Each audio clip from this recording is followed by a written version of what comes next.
Good morning dear students. अज आपां death the leveller poem जिसनों कि लिखिया है जेम्स शिरले ने, इस पोइम दे आपां क्वेश्चन आंसर करांगे। पहला क्वेश्चन है व्हाट इज़ द थीम और the central idea of the poem. इस दे नाल ही जेकर इस पोइम की समरी भी पूछे तो भी अपना यही आंसर होएगा, यानी कि ये जड़ा इस क्वेश्चन का आंसर है ये 3 in 1 है।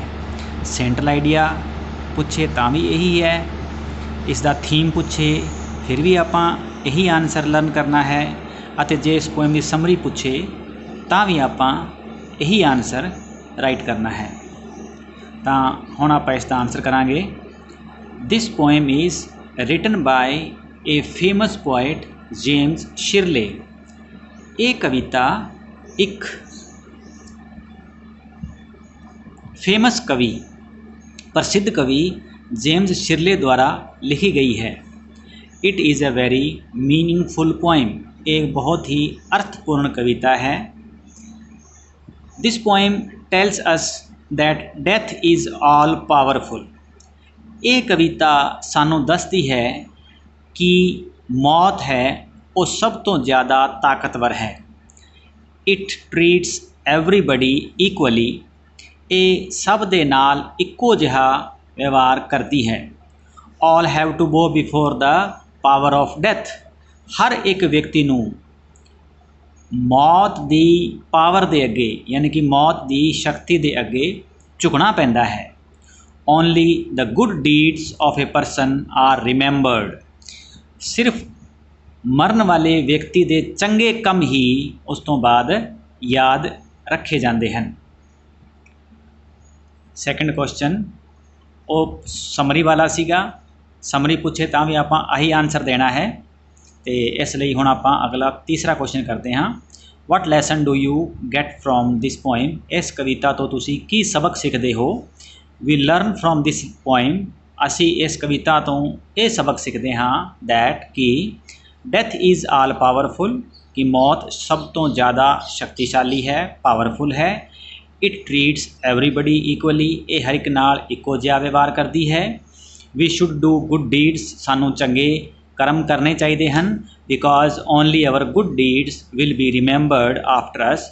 क्योंकि सिर्फ साडे जड़े चंगे कम है वही सानू अमर करनगे, वही साडे जाण तो बाद, साडी मौत तो बाद याद किए जाणगे।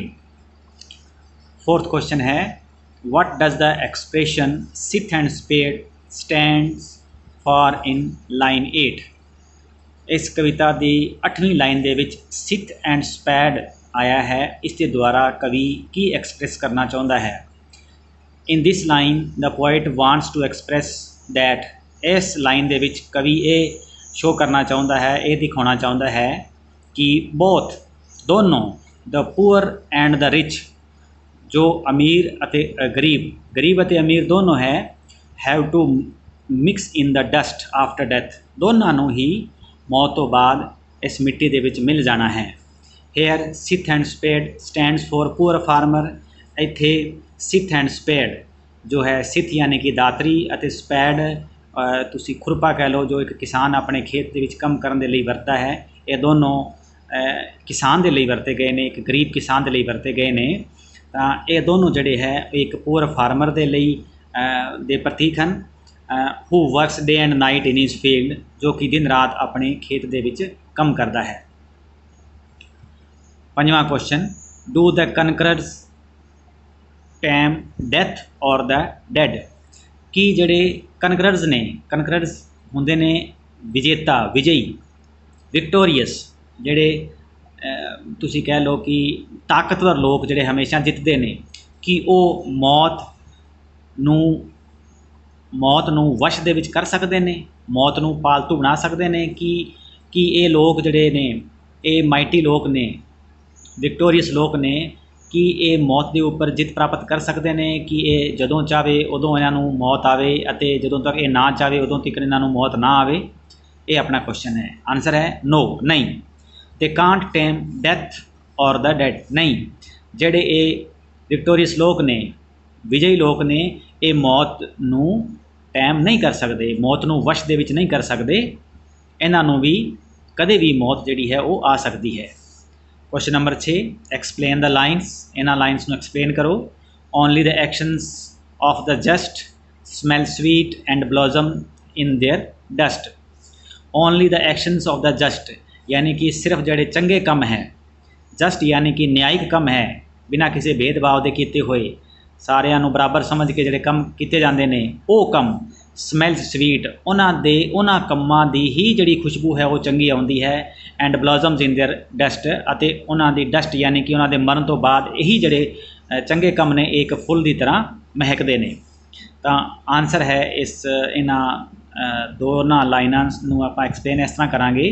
ਇਨ these lines the poet wants to say, ਇਹਨਾਂ ਲਾਈਨਾਂ ਦੇ ਵਿੱਚ ਕਵੀ ਇਹ ਕਹਿਣਾ ਚਾਹੁੰਦਾ ਹੈ ਕਿ ਇਟਸ ਆਵਰ ਗੁੱਡ ਡੀਡਸ, ਕਿ ਸਾਡੇ ਚੰਗੇ ਕੰਮ ਹੀ ਵਿਚ ਵਿਲ ਬੀ ਰਿਮੈਂਬਰਡ, ਇਹੀ ਜਿਹੜੇ ਹੈ ਇਹਨਾਂ ਨੂੰ ਯਾਦ ਰੱਖਿਆ ਜਾਵੇਗਾ ਆਫਟਰ ਆਵਰ ਡੈਥ, ਸਾਡੀ ਮੌਤ ਤੋਂ ਬਾਅਦ।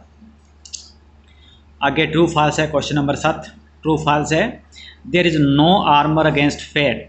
ਕਹਿੰਦਾ ਕਿਸਮਤ ਦੇ ਅੱਗੇ ਕਿਸੇ ਦਾ ਕੋਈ ਸੇਫਗਾਰਡ ਨਹੀਂ ਹੈ। ਆਰਮਰ ਜਿਹੜੀ ਕਿ ਢਾਲ ਆਪਾਂ ਜਿਸ ਨੂੰ ਕਹਿੰਦੇ ਹਾਂ ਕਿ ਕਿਸਮਤ ਦੇ ਅੱਗੇ ਕਿਸੇ ਕੋਲ ਕੋਈ ਢਾਲ ਨਹੀਂ ਹੈ। ਤਾਂ ਇਹ ਬਿਲਕੁਲ ਸਹੀ ਹੈ, ਕਿਉਂਕਿ ਕਿਸਮਤ ਜਿਹੜੀ ਹੁੰਦੀ ਹੈ ਉਹ ਕਿਸਮਤ ਦੇ ਹੀ ਸਹਾਰੇ ਆਪਾਂ ਕਹਿ ਸਕਦੇ ਹਾਂ ਕਿ ਕੋਈ ਵੀ ਬੰਦੇ ਦਾ ਫਿਊਚਰ ਹੈ, ਉਹਦਾ ਵਰਤਮਾਨ ਹੈ, ਆਪਾਂ ਕਹਿੰਦੇ ਹਾਂ ਕਿ ਉਸ ਦੀ ਕਿਸਮਤ ਹੈ, ਤਾਂ ਉਸ ਦੇ ਅੱਗੇ ਸਾਡੀ ਕੋਈ ਢਾਲ ਨਹੀਂ ਹੈ। ਨੈਕਸਟ ਹੈ, ਇਸ ਜਿਹੜੀ ਕਵਿਤਾ ਹੈ, ਇਸ ਕਵਿਤਾ ਦੇ ਅਨੁਸਾਰ ਜਿਹੜੀ ਹੈ ਇਹ ਕਿਸਮਤ ਦੇ ਅੱਗੇ ਬੰਦੇ ਕੋਲ ਕੋਈ ਆਰਮਰ ਨਹੀਂ ਹੈ, मतलब कि कोई ढाल नहीं है। सेकंड है, death spares the mighty but punishes the weak. इत्थे कहता है कि जी मौत है ये जड़े स्पेयर्स यानी कि छड़ दिंदी है, माइटी जड़ा कि माइटी है जड़ा कि बलशाली है उसनू छड़ दिंदी है, बट पनिशेस द वीक परंतु जड़ा कमज़ोर है उसनू सज़ा दिंदी है। तो इस कविता के अनुसार ये बिल्कुल गलत है। Death can even kill good deeds. तो ये कहता है कि मौत जी है वो चंगे जोड़े कर्म ने, चंगे कम ने, उन्होंने भी मार सकती है। तो ये बिल्कुल गलत है, चंगे कम हमेशा अमर रेंदे ने। नैक्सट जी सेंटेंस है, death lays his icy hand on kings. कहता है कि राजा है मौत उसनू भी नहीं छड्डी। तो ये बिल्कुल सही है, जी राजे नू भी मौत आउंदी है। लास्ट अपना क्वेश्चन करांगे, question number 8। The poem highlights the uselessness of human power and might. कहते कि एक कविता जी है ये हाईलाइट करती है किसनू, यूजलैसनैस नू।